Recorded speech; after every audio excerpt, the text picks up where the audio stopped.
Hey folks, Jackdaw here. Dragon Age the Veilguard has genuinely blown away every expectation I had. The lore reveals alone had me on the edge of my couch, practically screaming at every single new discovery, from cameos to proper deep tinfoil theories. This is not only the Dragon Age game I hoped for, it's actually somehow more than I ever thought possible, especially when we consider the decade-long development. No game has ever had me this hooked, made me cry and scream as much. I've loved every single second of my first playthrough of the Veilguard, and I'm so excited to just continually dive into this world on my next playthroughs. And so this is not a review, just my initial impressions from playing my first playthrough, which was 66 hours on PS5 on the easiest difficulty, because all I really cared about was the story. I won't be talking about any massive spoilers for this one, just some small, light stuff that you all experience in the first act, and sharing my thoughts on all of that. So join me as I explain what I thought of the Veilguard on my first playthrough. And so kicking this off, I did a self-insert with my rook, Jackdaw Ingelvar, a Morn Watcher warrior who had a complex, gritty backstory. Alex Jordan's voice fit him perfectly, gruff with an unmistakable British element, with rich, layered emotion. Jackdaw's past was murky. During the War of Banners in Navarra, he used unorthodox tactics to fend off an undead onslaught and saved countless lives. But his methods, though effective, drew intense scrutiny from Navarra's elite. Henceforth, the Mortartassi eventually suggested that he take some time away to let things cool off, beginning his journey meeting Varric. Now, the opportunity to embody a Morn Watcher, a faction rooted in lore that I have admired throughout the 10-year wait since Cassandra spoke about elements of the Mortartassi, to having a first-hand experience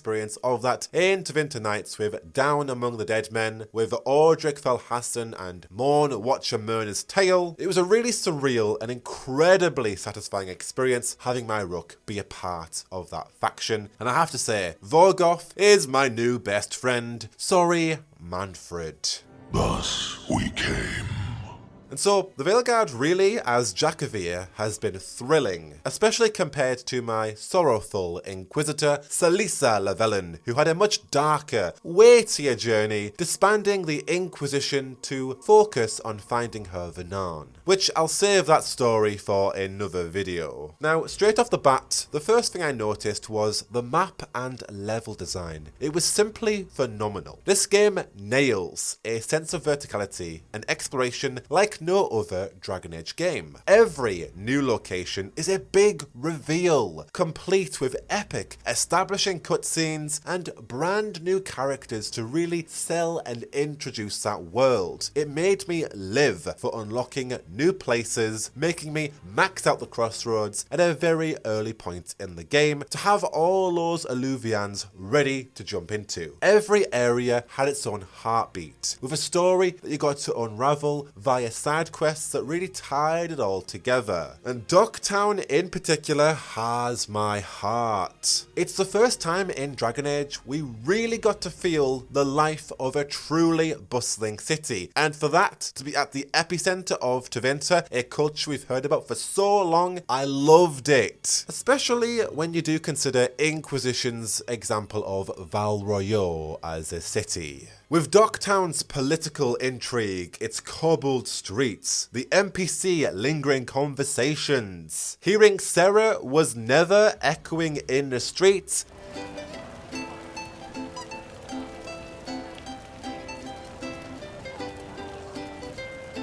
and then hidden nods to Tevinter Nights' The Streets of Menrathis' story, it all felt so vivid. I loved it even more so given the fact that Nev really stole the show for me. And another thing that really struck me was the sheer scale of this world and the bustling flow of characters that Rook met. I loved going back to each of these locations again, from city to city later on in the game, with new added quests, different dynamics, and unlocking different areas for further quests. quests, and even more loot. It had this more reactive feel, that there was this element of agency in this world as these stories grew even further to a conclusion. And speaking of the companions, Nev was a pure gem, and she has solidified herself as one of my favourites. My friend Christian said that she's like a Tevinter Sherlock Holmes, and I do love that description of her. Her tale was a true Tevinter noir, uncovering secrets in a way that spoke directly to my desire to dig into every single detail of this world as a mad lore fanatic. Her presence really felt like an homage to us tinfoil fans who live for the hidden depths of Dragon Age and have our own lore investigation boards. And we really hit it off straight away. Of course, I ended up romancing Nev. And then we have Emmerich, who, while I just shared all of my love for Nev there, Emmerich is my hands down favourite in the Veilguard currently, maybe even across Dragon Age as a whole. He's a character of so much depth. He fears dying and therefore seeks immortality, yet he's this incredibly kind, gentle soul who ironically works with the dead for a living. For me in particular, his struggle is hauntingly relatable. He fears death, while I, ironically, fear living forever without an end in sight. And if I could do anything to conquer that fear, hell yes, I would do it. Which is exactly what Emmerich seeks, via, of course, a Dragon Age clinical Faustian bargain trope. He's one of those characters that made me feel deeply understood, something that Dragon Age characters always have a way to do, from Solas's intense loneliness to Alistair's charm, to a variety of other characters who may particularly resonate with you. Emmerich was one of those characters that I ultimately got to relate to on such a deep level. Few characters in media have attracted such a relation. And there are countless of interactions that I could share, like Manfred making Rook tea and Emmerich making sure that Manfred stirs it himself, to admitting to Lucanus that I'm not really a coffee person, to the bittersweet moments of Harding, to then getting used to Balara. I was initially not sure how I felt about her. By the end of it, I loved her character arc, and just so many other interactions that you really should spend the time seeking out yourself. It's all about the smaller moments that add so much character and charm. That's because there is so much more content with each of these characters than any other Dragon Age game, ultimately selling it as one of the best Dragon Age casts. And then there's the Inquisitor's return. Mine, of course, being a Soul of Ellen. Seeing her was incredibly satisfying, and it served as a bridge between this game and the larger Dragon Age plots in this world. It was a grounding presence in a story that otherwise was forging brand new territory. Speaking of forging a brand new legacy, I wanted to take a quick break to really show off this beautiful Dungeons and Dragons Museum collectible book. Huge thank you to Studio Press for shipping this off as we celebrate over 50 years of D&D history. This book is a perfect collection for long-time fans or really anybody who just loves good old role-playing game history, which I know is huge for a lot of you who love Baldur's Gate 3 and of course Dragon Age. Flipping through the pages of this massive foil finished collectible takes you on a visual journey through every era of D&D, from its start in 1974 to of course the latest entries in Baldur's Gate 3 and Honor Among Thieves. The art is absolutely stunning, with loads of rare imagery that you're not usually going to see. Of course, the book is available right now in the UK through Studio Press. If you are interested, please do check out the links in the description down below. I personally couldn't think of a better way to celebrate 50 years of this iconic game. With that said, let's now jump back into my thoughts on Dragon Age the Veilguard. But really, it's the lore of this game where it truly shines. The mural breakdown scenes, for instance, feel exactly like the in-game equivalent of deep lore discussions I've had at 3 AM with my Discord server, the Tea House. I was genuinely so thrilled to see so many huge tinfoil theories confirmed in this game, and I already of course have videos planned out just to dive into those. But having the cast react to them, those moments felt so personal, almost like the developers were engaging directly with us who've talked about these theories for so long, and seeing them react to them, it was so wholesome. Visually and structurally, the Veilguard feels like a game that's realised its own identity, aware of the flaws of the past while embracing something entirely new. That will resonate with a lot of people, while some people will not like that. It's definitely a divisive game. The cinematic approach is so polished, with no meaningless fetch quests or filler content to pad the story. Instead, every mission felt tightly focused and added weight to the narrative compared to Inquisition's more open world, less formulaic approach. Each scene and encounter felt purposeful, crafted to enhance immersion, driving the story forward with substance rather than filler. Every companion arc, for example, tied into the overarching narrative of dealing with Elganan or Gillinane. And I would say Veilguard is really a subversion of Dragon Age Inquisition, actually, which is a game that I really love. I've been a fan of the series since Origins, but Inquisition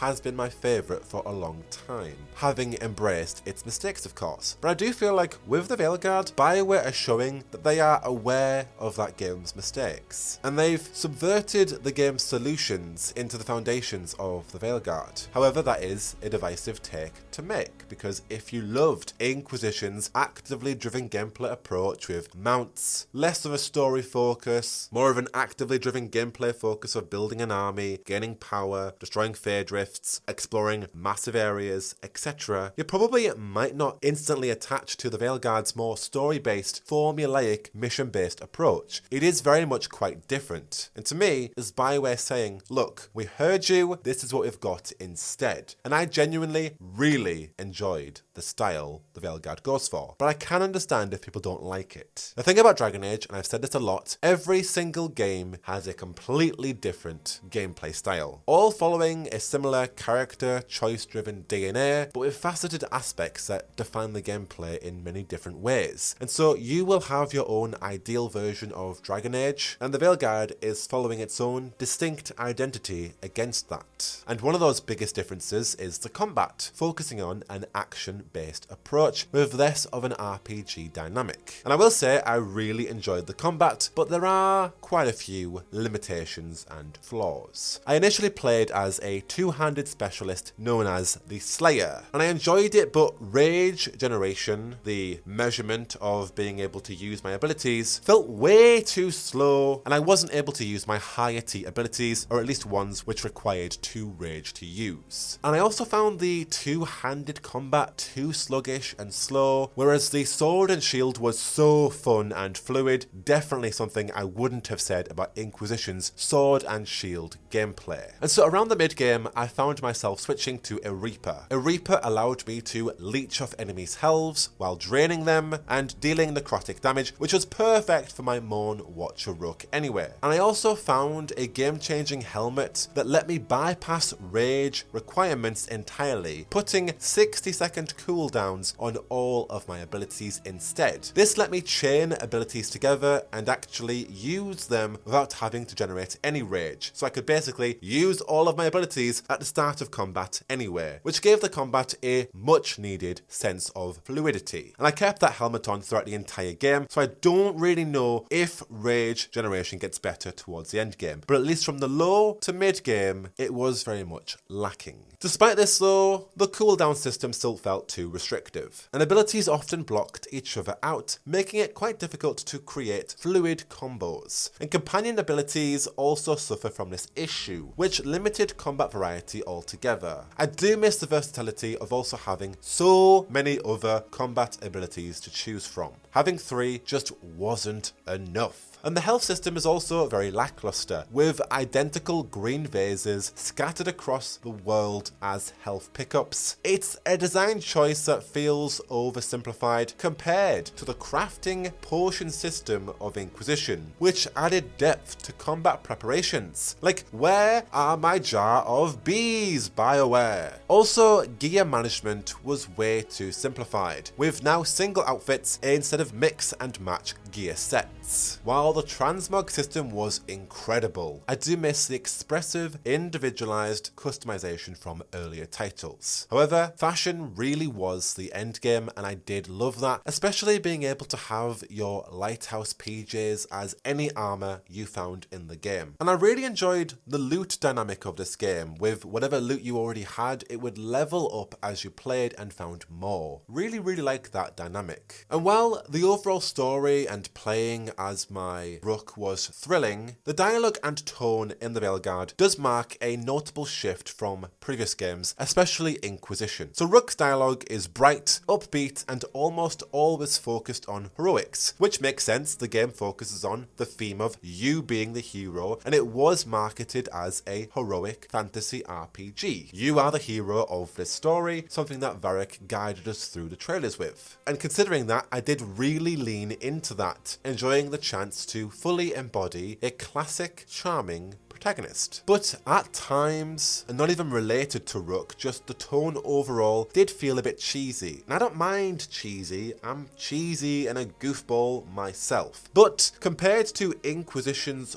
rare, well-timed humour, Rook's jokes were a bit too frequent, and the dialogue sometimes lacked the serious undertone that, in my opinion, made Inquisition feel a bit more grounded. Even when I was choosing the harder, more blunt options, Rook was still a bit too kind for my liking. Sometimes my biggest critique would be the tone felt a little bit more like Mass Effect Andromeda than Dragon Age. However, that shift didn't ruin the experience. The upbeat dialogue might not have had the same nuance, but it did bring a new sense of pure adventure that was deeply satisfying. And I think going into my next playthrough knowing that, I'm going to now learn and embrace that a bit more as well. I think because I was playing as literally a Morn Watcher who has very much a gritty, dark past, I did want to play as more of a gothic character, and the game did give me those Morn Watcher exclusive dialogue options, which I absolutely ate up every second and loved, but still a little bit too much happy-go-lucky for my liking. There were darker, more serious moments woven in this game, especially during the final act, which is the best final mission I've ever played, with some real hard-hitting consequences, and something that I'll just need to talk about in a separate video altogether, because I will start sobbing all over again.